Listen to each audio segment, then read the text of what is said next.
Notícia, vamos em frente então com liberdade de opinião. Agora vamos conversar com Gisele Soares, advogada Gisele Soares, que já está aqui conosco. Tudo bem, Gisele? Bem-vinda sempre. Bom dia, Elisa. Bom dia, Molica. E bem-vindo ao ministro Queiroga, que volta então ao Brasil. Pois é, com saúde, é o que desejamos, não é? Para todos os brasileiros sempre. Bom, Gisele, vamos falar primeiro sobre as manifestações deste fim de semana, manifestações que ocorreram em todo o país, em todas as capitais, contra o presidente Jair Bolsonaro. O maior protesto foi em São Paulo. De acordo com a Secretaria de Segurança Pública do Estado, 8.000 pessoas se reuniram na Avenida Paulista. Esse público, se somado aquele que compareceu aos 2 atos anteriores contra o presidente na capital paulista, nos dias 7 e 12 de setembro, o total foi de 29.000 pessoas. E isso significa 1/4 do que, também segundo a Secretaria de Segurança Pública, esteve na manifestação a favor do presidente no dia 7 de setembro na Avenida Paulista. Gisele Soares, como você avalia, então, os protestos e essa reunião de manifestantes neste fim de semana? Pois é, Elisa, foram mais de 20 partidos políticos, mais de 10 movimentos sindicais e também de movimentos sociais. Anunciaram atos em 160 cidades, 14 países e a maior manifestação reuniu 8.000 pessoas na Avenida Paulista. Se nós considerarmos que cada uma dessas entidades levou mais ou menos 100 pessoas, então nós teríamos 3.000 pessoas que lá estavam para uma reunião sindical, só que na Avenida Paulista. Sobram 5.000 pessoas que teriam ido à Avenida Paulista espontaneamente.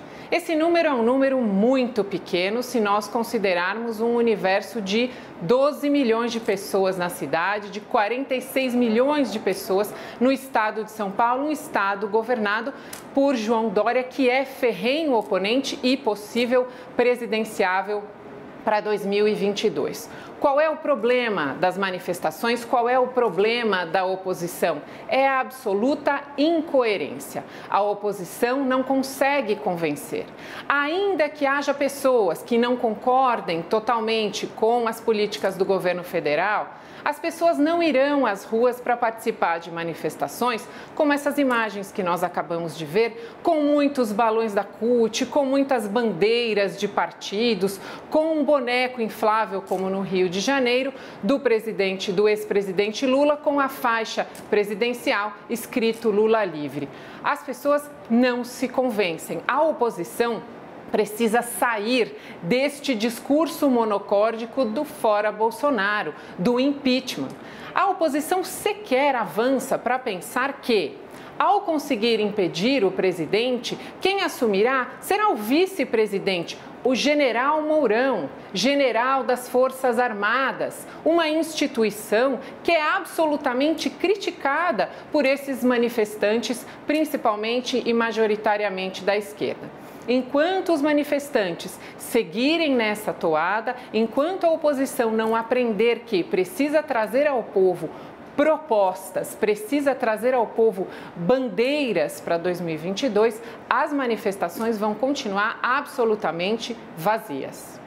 Gisele, até lendo umas críticas no fim de semana, existem muitos posicionamentos que dizem respeito ao que você acabou de citar, justamente de que ainda não haveria um consenso na oposição a ponto de levar uma força expressiva para as ruas, mas também alguns críticos dizendo que se essa manifestação representa parte dos trabalhadores e geralmente os trabalhadores estão nas periferias e vivendo esse momento de baixo poder de compra, mal tem dinheiro para conseguir pagar comida para o mês inteiro, quem dirá pegar um ônibus e vir até a região central da cidade, participar de uma manifestação. Você concorda com esse ponto de vista, de que, na verdade, as ruas não reuniram tanta gente porque é o tipo de protesto que diz respeito mais aos trabalhadores e que quase não tem dinheiro para nada? Quem dirá pegar um ônibus e vir até aqui? Elisa, veja a incoerência. Os mesmos manifestantes que criticavam o presidente quando ele se preocupava com a economia e diziam: economia veremos depois, agora vamos priorizar a saúde, são os manifestantes que foram para as ruas reclamar da inflação, reclamar do abalo da economia brasileira com a pandemia. São justamente essas incoerências de discurso que, ao mesmo tempo, lá no Rio de Janeiro, do Molica, apoiam o passaporte de vacina, mas também apoiam que o Carnaval de 2022 aconteça no Rio de Janeiro, nas ruas e sem máscaras. Veja, essa incoerência é que justamente atrapalha a oposição. A oposição segue firme nesse sentido, só realmente ajudando a possível reeleição do presidente Jair Bolsonaro. Vamos ao próximo assunto, então. Falar um pouquinho sobre CPI da pandemia, que entra na reta final. O presidente da comissão, o senador Omar Aziz, disse que esta vai ser a última semana de depoimentos. Amanhã, os senadores vão ouvir Raimundo Nonato, sócio da VTC-Log, empresa suspeita de cometer irregularidades do Ministério da Saúde. Na quarta-feira, o depoente será Paulo Roberto Vanderlei Rebelo Filho, diretor da ANS, a Agência Nacional de Saúde Suplementar, que pertence ao Ministério da Saúde. Os senadores querem saber se houve omissão da agência reguladora diante das denúncias contra a Prevent Senior. Para quinta-feira, o depoente ainda não está marcado, mas a expectativa, o desejo da cúpula da comissão é de querer ouvir um dos médicos demitidos da empresa, a Prevent Senior. Gisele, uma reta final com foco na Prevent Senior, que acabou sendo um dos destaques desta CPI da pandemia, não é mesmo? Então, queremos ouvir a sua opinião a respeito desta que, segundo o presidente da comissão, deve ser a última semana de depoimentos. Elisa, uma comissão parlamentar de inquérito é um instrumento extremamente valioso para apurações, para investigações, para contribuir com os demais órgãos que também desempenham suas funções investigando irregularidades. Infelizmente, essa CPI da Covid não se prestou a esse papel. Já de largada, errou no objeto.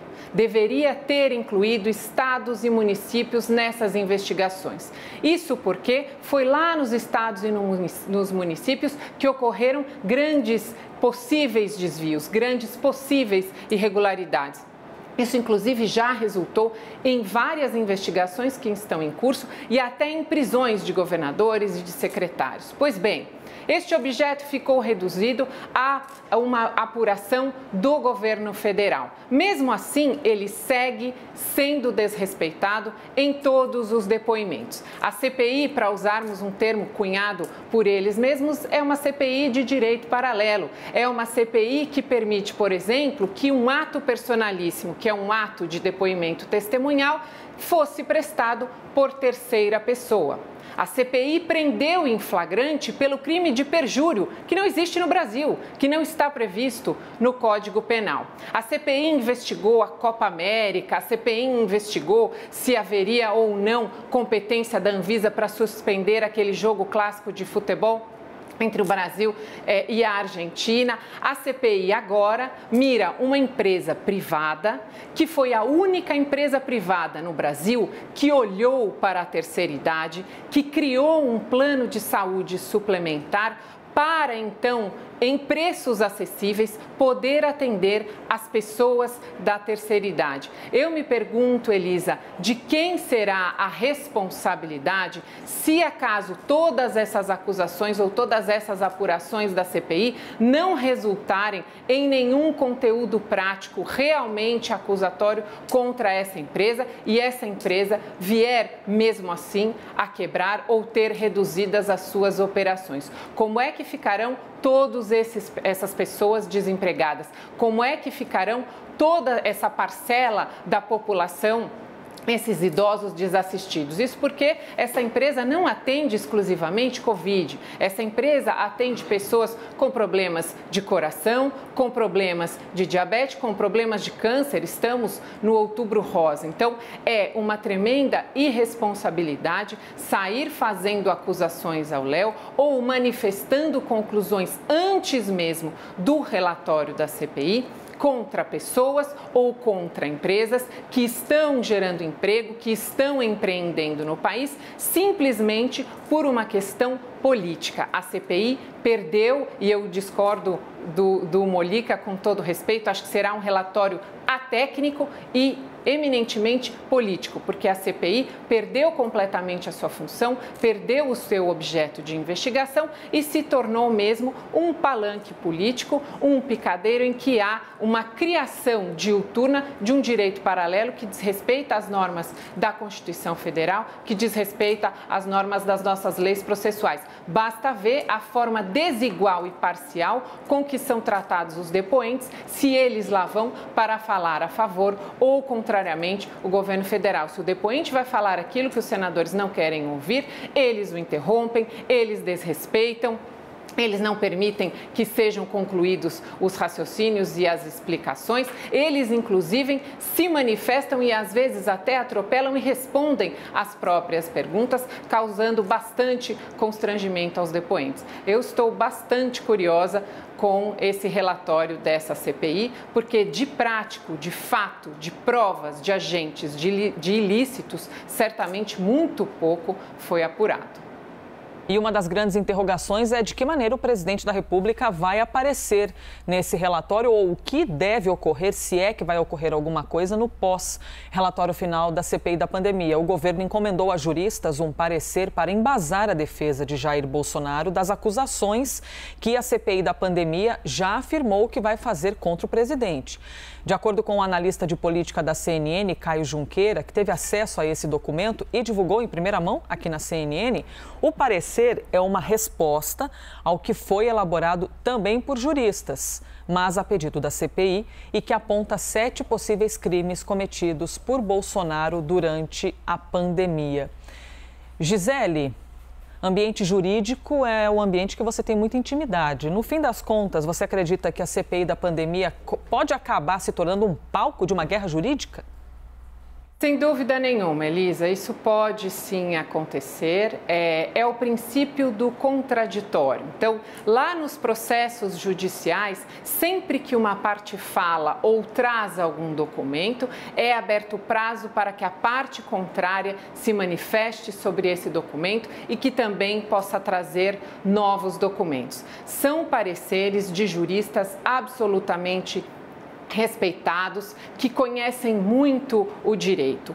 Qual é a tendência quando isto ocorre? Qual é a tendência da solução nos processos judiciais quando há pareceres da lavra do professor Miguel Reale Júnior, do professor Ives Gandra Martins? É que haja uma composição, é que as partes sentem e celebrem um acordo.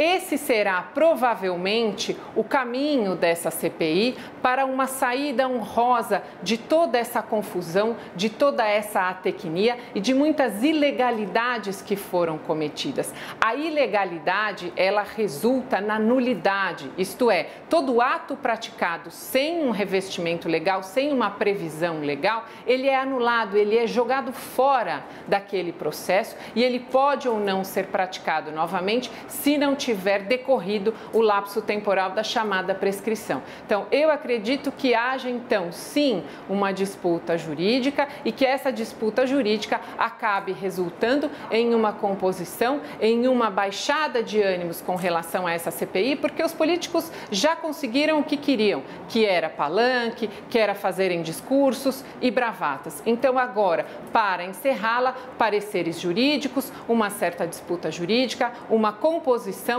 e o absoluto esquecimento pela inutilidade do relatório que será produzido. Acabamos de ouvir as opiniões da advogada Gisele Soares. Gisele, boa segunda-feira, boa semana para nós, até amanhã. Boa semana, Elisa, muito obrigada.